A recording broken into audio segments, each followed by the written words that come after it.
is for always. B is for Bumbling, babbling band of baboons. C is for Crucio. D is for Dobby is free. E is for Enough. I will have order. F is for Fate off the table. Okay, listen, Harry, baby, it breaks my heart, but you competed a minor infraction. You didn't even save the world while you were doing it. So I guess I'm going to have to give you detention.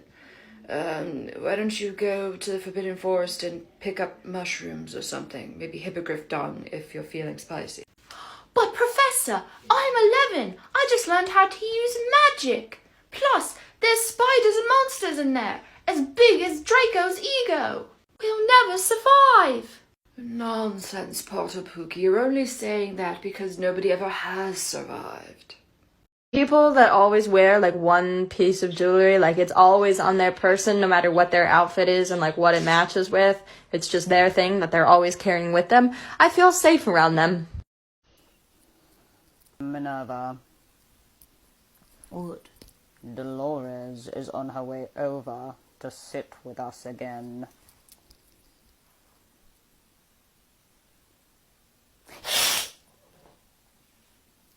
There you go. Oh, hey there. So there's a video going around right now with warm almond milk talking about how we all have organ patches right here. Yeah, that's where your organs are. It's not chunk. That's how you live, is with these little chunky monkeys here. It actually has an intestine system that's around 25 feet long. Now, if you want a little magic Harry Potter relation, that's the size of the original basilisk that they had for the movies. They thought it would be around 20 feet 20 feet long. So you have a basilisk in here in your little chamber of secrets, okay? You got a villain in here. Be kind to it because you need it to live. And also just a little talk about, body size and health. I was at my skinniest when I was going through a general anxiety disorder, so bad that I couldn't eat or sleep, and I was the skinniest I ever was. So size and skinniness does not equal health, just like if someone has a little bit more fat doesn't equal unhealth, or someone who's unhealthy. Be kind to each other. What's something you can start quoting in public to see if there are any members of your fandom around? I'll go first. Snape, Snape, Severus Snape, Snape, Snape, Severus Snape. Dumbledore! Ron Weasley! Hermione, Hermione, Hermione, Hermione. Harry Potter, oh, Harry Potter, Voldemort, Voldemort, Voldemort. This video contains the energy of all the Harry Potter characters. Oh, just walking around living their life, looking for the sock, Dobby. Trying to cook, but can't, wrong, always hungry. Confused where things are because Hermione's the one who does all the interior decorating. Hoping he didn't accidentally misplace the table. Luna just being the magical Snow White that she is and trying to befriend an inanimate object. To be fair, it does look like an animal. Tell me this isn't Ginny farting while Harry is trying to get sleep and her just being so proud of herself with her latest poop. Now, this one has massive Draco energy, being mad at the air and just giving it the old birdie and then being so proud of himself and scattering away. Mrs. Weasley trying to get chores done even in her sleep because she just goes hard. Also toxic gender roles, but like she also likes doing it. Fred Weasley feeling himself up and actually just being so impressed with his body and talking to his imaginary friends and telling them to stop eyeing him up. I was proud of him. And Victor Crumb bragging about his latest gym gains. Much swole. Tell me I'm wrong. You can't.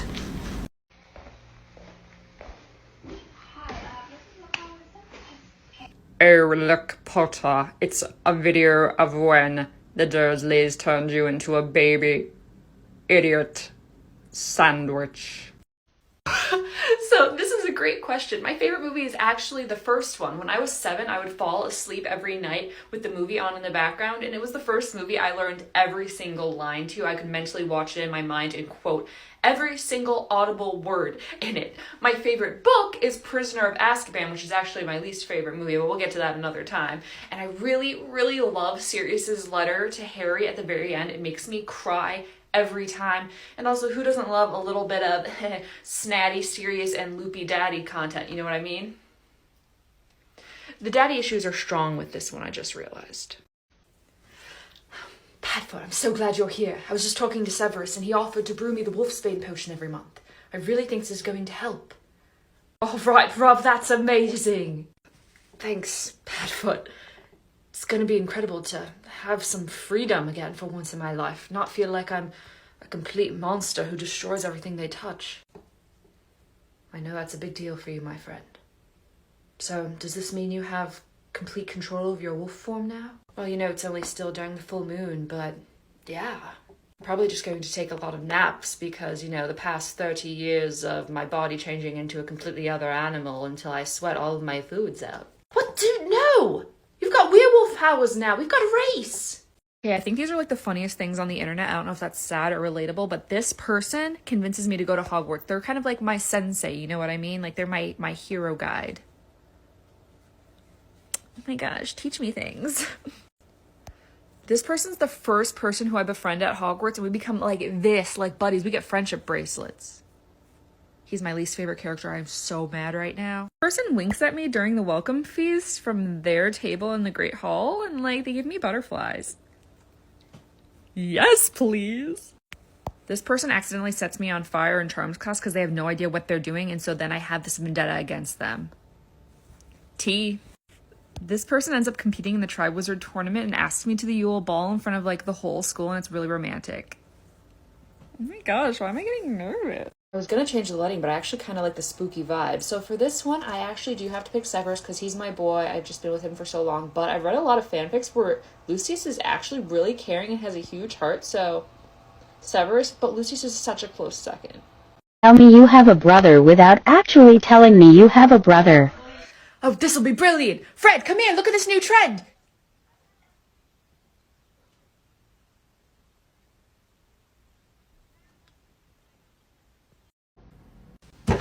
Slytherin House's best and worst features. You're incredibly hardworking when it comes to your goals. Nothing and no one can stop you. You're actually incredibly intelligent, but just like using it for a means to an end. There is no one better at defending their friends, and you will do anything to protect the ones you love. Now it comes to your not so great trait. You get frustrated when learning a new skill if you're not immediately an expert at it. You can come off as kind of cold to people that you don't like, not that you mind, obviously. You can experience executive dysfunction when you get overwhelmed. Put a finger down, unpopular Harry Potter opinions check. Put a finger down if you did not think that Ron and Hermione were endgame. Put a finger down if you think Dumbledore was low-key toxic and not that great of a character. Put a finger down if one of your favorite characters is one of the adults and not one of the students. Put a finger down if you don't think Neville is attractive. Put a finger down if you didn't like the cinematography for movies 3 through 8. Put a finger down if you think The Cursed Child is canon. Put a finger down if the first movie is your favorite. Put a finger down if you liked the way that Harry named his children. Put a finger down if you liked the epilogue. And lastly, put a finger down if you'd rather go to another magical school instead of Hogwarts. Rating Harry Potter Valentine's Day cards, and yes, I was crying, but that's a story for another time. First one, we gotta start with the trash. This one's a 0 out of 10 because worst character, and also I feel like you could have just said I Dumbledore you. I feel like you didn't even have to put the A there, so you know, it's just like the grammar's not great and the character's not great. This one's good if you're trying to kind of be a savage because it's like everybody knows we're meant to be together, but he doesn't have a no, so it's like, are we gonna be together or are we not? We like keep it playful, we keep it alive, you know? Now this one's spicy, which I like because it's like I long for your bottom, which is a play on words, so it's clever, but it doesn't really fit his tone. Like he'd be more talking about how he wants to raise plant family with you, so this one just doesn't fit on brand for me. Would you Slytherin into bed with me? I like this one, but I feel like it's kind of overdone, so it's a no for me. No, look, I'm not even a Cedric stan, but this one's really sweet, and I feel like it would actually melt me, and like he could take me to the prefect's bathroom, you know what I mean? Simple, to the point, but kind of unimaginative, but like, look at her. She's blown away. Because her hair's like blowing in the breeze, get it? Favorite character, favorite color, 10 out of 10, best one. To the point, but also a sneaky little reference. Hurts of my heart.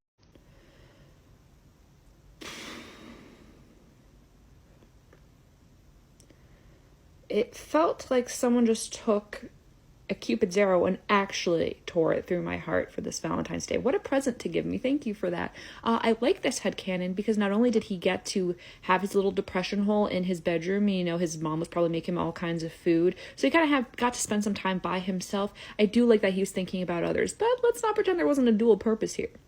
Also, what if he just covered the room in mirrors? amazing question. So hear me out. At first I was like Ilvermorny because I love the whole spooky Salem witches vibes. Like, are we going to get burned or not? I don't know. We keep it fresh. We keep it guessing. But then I was on Clubhouse the other day and we were talking about how Beauxbatons was actually co-ed. So not only are we going to get South of France vibes with the sunshine and silk clothing, like, ooh, what is that, a cloud or is it my skirt? We don't know. Then not only do the boys have accents when they're reading you poetry and charming you, if you know what I mean, you also get amazing French food. Because remember when Fleur was like, ew, this is what you eat? Like, this is actual trash. We eat French food. You have amazing food, French boys, fashion. Yeah, sign me up for going to the south of France, okay? The real magic is a full belly. Woken up and I'm not okay. For some sick reason, I like looking up headcanons about Harry Potter. And this one melted my soul. Or did it turn it into an icicle? I don't know, but it's not how it was before. So I'm preparing you. Like, honestly, like this one, like maybe don't even watch it. Like maybe, you know, I know you're curious, but just don't. Go about your life living a pure, innocent, wholesome existence full of sprinkles and fresh, sparkling snow. Okay, I've given you enough time. This is on you now. So, you know how our sweet boy Lupin loves chocolate? Of course, why wouldn't he? I love a good chocolate. I just discovered gluten-free Oreos and it's everything. Well, it turns out the reason that he loves chocolate is because it's supposed to be toxic to dogs. You hear that? No, I didn't break a window in my house. It was the sound of my heart breaking. Alright, so hear me out. We need to have a little chat. So obviously the Battle of Hogwarts was sad for a lot of reasons. A lot of kids meeting early expirations faster than a Laffy Taffy, you know what I mean? But then I came across this picture and I was like, okay, that made it like 10 times worse. They dressed like their fathers when they went into battle. He made it out insane, and he didn't make it out at all. I didn't think there was a way to make a sweater vest more sad. You stop. You stop. Sorry, so embarrassing. That was a private moment. It comes from the fact that he's a really complex character. I'm attracted to Alan Rickman, and I have a thing for bad boys who are complex and not just black or white. They have a lot of areas of gray. Yeah.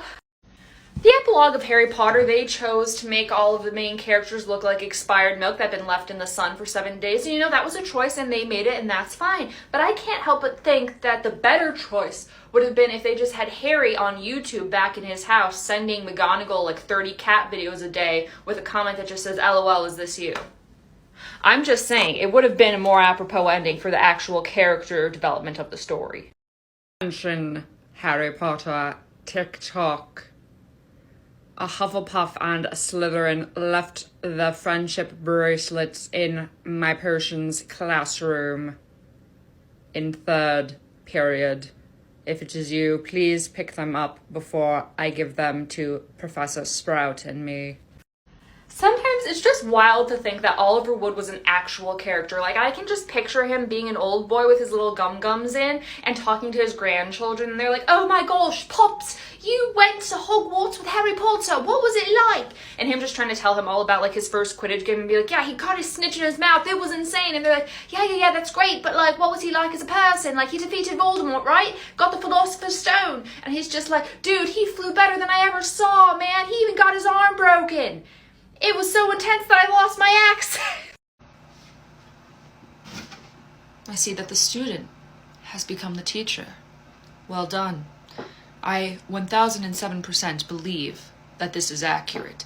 Dumbledore likes to use people and collect people, but unlike Slughorn, he isn't just honest about it. He makes it like a little chess piece that he can move around and use for his little games and the greater good, which may or may not be true, but that is not the question here. I believe that he was probably just collecting powerful people and manipulating them so that he could win the Wizarding War, and maybe it was all because he was salty about the first incidents with Grindelwald and he was trying to make sure it didn't happen again. Did we ever think about that? That's big brain thinking. But I'm extra mad about it because freaking Lupin was used and Snape was used and Harry was used, and they all deserved better, okay? Little Lupin just wanted to be loved, and by the time Tonks loved him, he was already too scarred.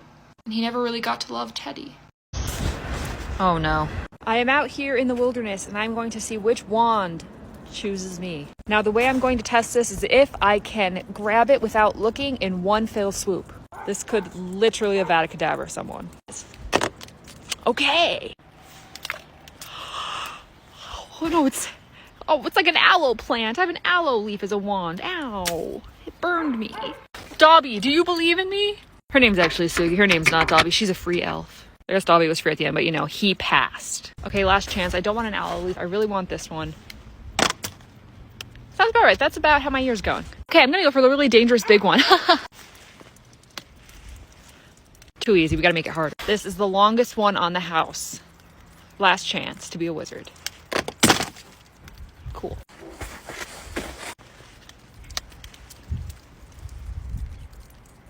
Elder Wand 2. When I get a little too spicy with making you guys cry with Harry Potter fan theories, people always come to me and are like, why couldn't Snape be an herbologist? Because he couldn't keep the lilies alive. And it's, haha, that's funny, I get it, whatever. But then I just had a terrible thought. What if that was real? Like, what if he actually couldn't, like, grow some of the ingredients for his potions because he lost kind of a green thumb? Because apparently herbology takes a little bit of, like, a magical spirit to do it. So what if he actually couldn't keep his lilies alive, and that's why he needed to work so closely with Pomfrey and Sprout? Yeah, I turned that one around on y'all. So here's the thing, it's great and all that, you know, Hogwarts stood standing for like 7 years while Harry was there. But just a friendly reminder that they didn't have like any newts for people who graduated. Like a lot of the time, exams were canceled, right? So when a student tries to get a job, they don't have their newts or sometimes maybe even their owls because exams were canceled and they were graduating. So they're in a job interview and they're like, yo, can I have this job? And they're like, yeah, sure. What are your qualifications? Why don't you have newts exam? Well, Dumbledore kept canceling them because a 12-year-old was out here trying to save the world, and like he did, but still. Or is it just a situation where they look at their resume, see that they went to Hogwarts and just understand immediately? Oh, what do you mean? Oh, this? Oh no, didn't you know?